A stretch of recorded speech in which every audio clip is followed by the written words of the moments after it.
esta prominencia que nosotros tenemos cartilaginosa, y por el conducto auditivo externo.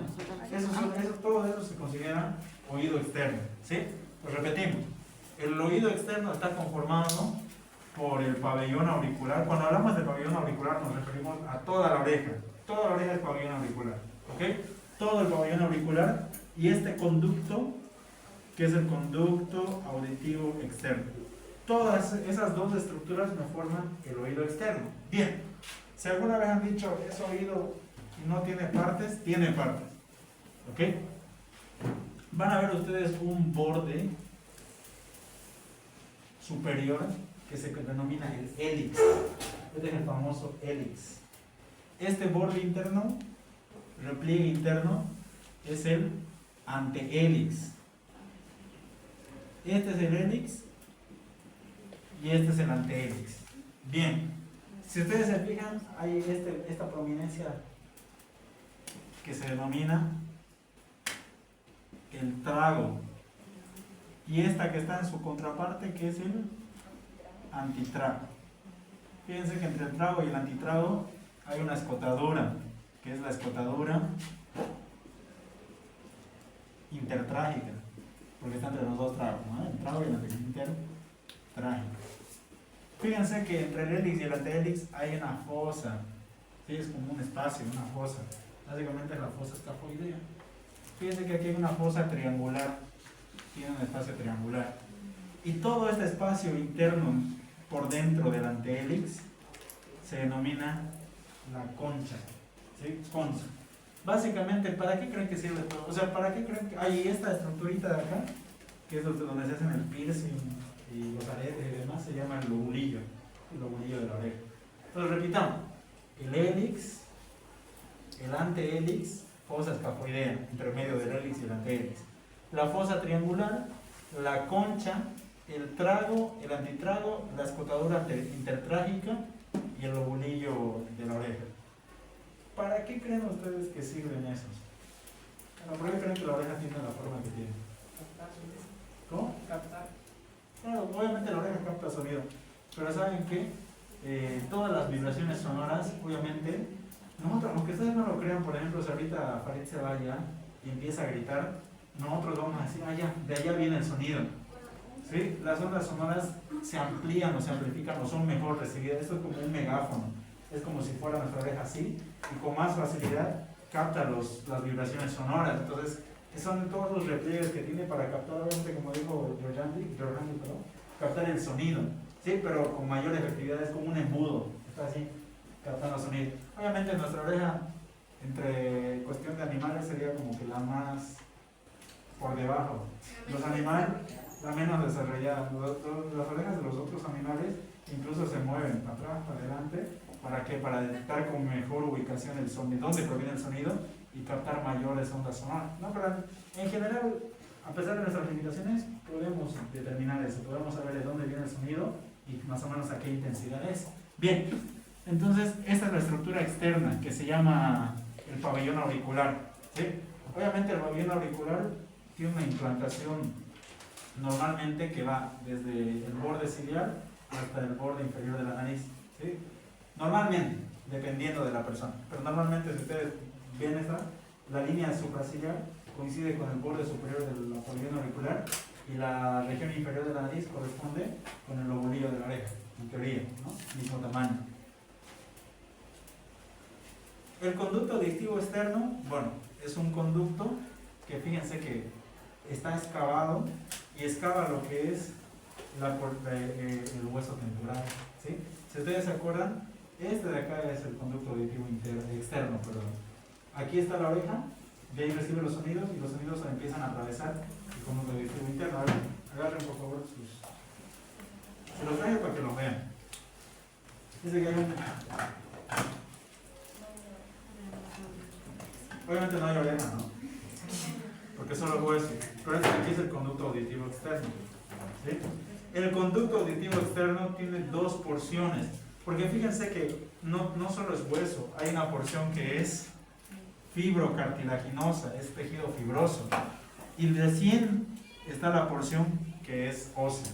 Entonces se dice que el primer segmento del conducto auditivo externo, el primer tercio, un tercio del conducto auditivo externo es fibrocartilaginoso y los 2/3 restantes es netamente óseo. O sea, primero lo más externo es fibrocartilaginoso y lo más profundo del conducto auditivo externo es óseo.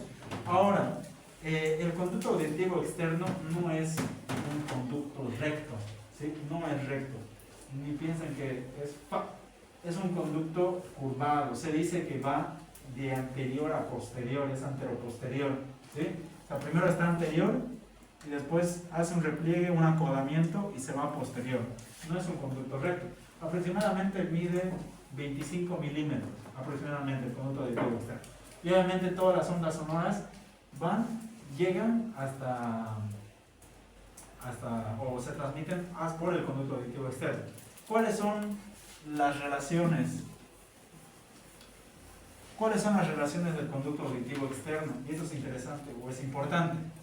La relación lateral es obviamente la comunicación con el espacio exterior. La relación lateral del conducto auditivo externo comunica con el exterior.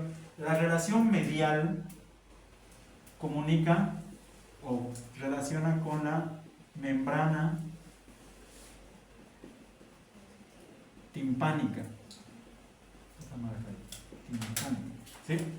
Relaciona con la membrana timpánica. La membrana timpánica es una membrana que limita medialmente al conducto auditivo externo. Básicamente es la pared que separa el oído externo con el oído medio, ¿sí? Si ustedes se preguntan cuál es el límite entre el oído externo y el oído medio, es la membrana timpánica.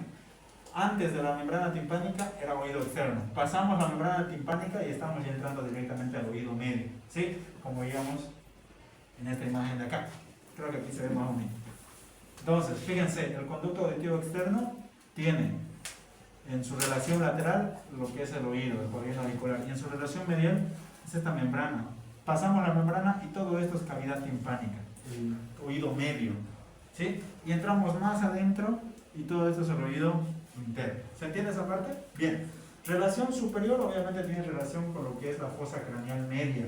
El conducto auditivo externo superiormente relaciona mucho con la fosa craneal media, inferiormente relaciona mucho con lo que es la región inferior del hueso temporal, ¿sí? Porque no se olviden que este conducto está excavado dentro de lo que es el hueso temporal, ¿sí? Entonces, básicamente, este conducto auditivo externo inferiormente relaciona pues con el temporal, ¿sí? Superiormente relaciona con esta fosa que es la fosa craneal media, ¿sí? Sus relaciones posteriores obviamente va a ser con las celdas mastoideas, la apófisis mastoide del temporal, y su relación anterior tiene relación con la articulación temporomandibular, ¿sí? Pero las relaciones del conducto auditivo externo no son tan difíciles. Relación superior, fosa craneal media. Relación inferior, hueso temporal.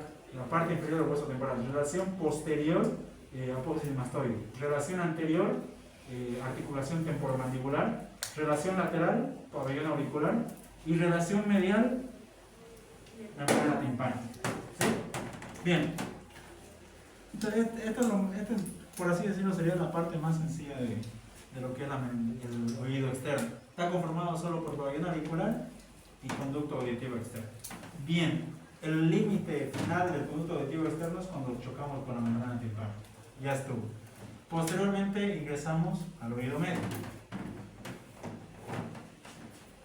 Cuando ya pasamos en la membrana timpánica, nos encontramos con el oído medio. El oído medio también se llama cavidad timpánica.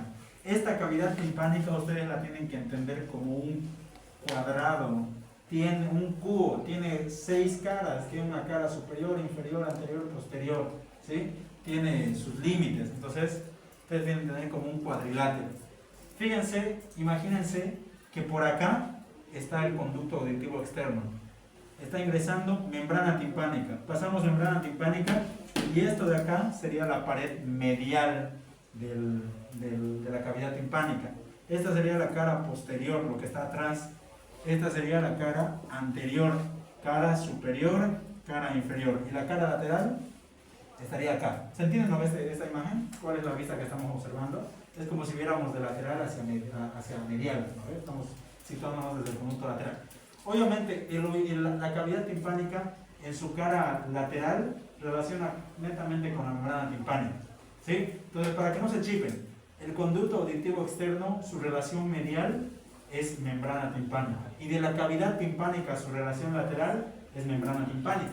Básicamente la membrana timpánica separa el conducto auditivo externo con la cavidad timpánica. Bien, hablemos de sus caras, hablemos capaz de las estructuras más importantes en las caras de la cavidad timpánica. Hablemos de la más visible, que es la cara medial. La cara medial de la cavidad timpánica, vamos a observar algunas estructuras muy importantes. Fíjense que hay una elevación, una proyección elevada que se llama promontorio, ¿sí? Ese promontorio lo podemos observar en la cara medial de la cavidad timpánica. De este promontorio, superiormente vamos a tener un orificio que se va a llamar la fosa vestibular o ventana oval. Aquí es donde se va a insertar la apófisis, o no se va a insertar, se va a articular la apófisis lenticular del estribo, un huesecillo del oído. La apófisis lenticular del estribo se agarra y tapa la ventana oval, básicamente. Y aquí inferiormente vamos a tener a la ventana redonda, ¿sí? ¿Qué otras estructuras importantes tenemos en la cara medial? Aparte de la ventana oval y aparte de la ventana redonda, tenemos la segunda porción del conducto facial, ¿sí? El facial, el nervio facial, el 7, ¿por dónde ingresaba? ¿Por dónde ingresaba primeramente? Hacia la cavidad timpánica. ¿Se acuerdan por qué orificio ingresaba? Empezamos con lo más fácil. ¿Por qué orificio salía hacia afuera? ¿Se acuerdan? El nervio facial. El nervio facial tiene que venir a inervar la cara, ¿no? Pero está dentro, aquí en el mesencéfalo. Tiene que entrar y salir. ¿Por qué orificio salía?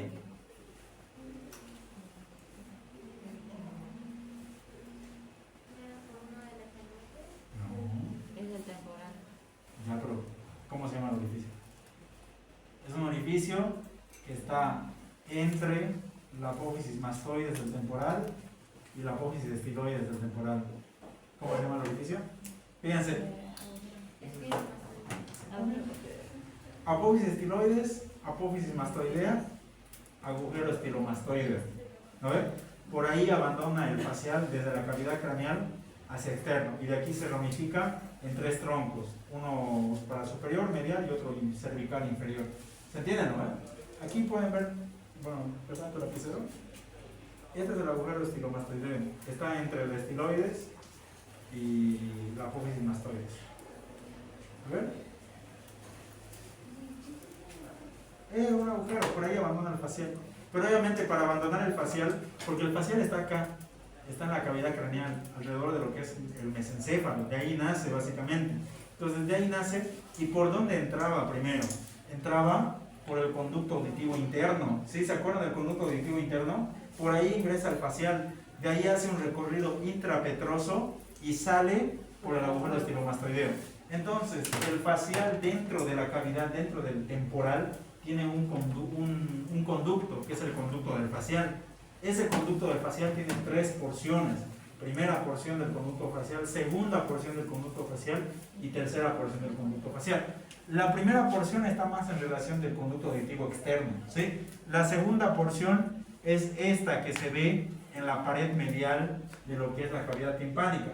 Y la tercera porción del conducto facial es la que se ve en la cara posterior de la cavidad timpánica, y por ahí ya va a salir por el agujero estilomastoideo hacia afuera, ¿sí?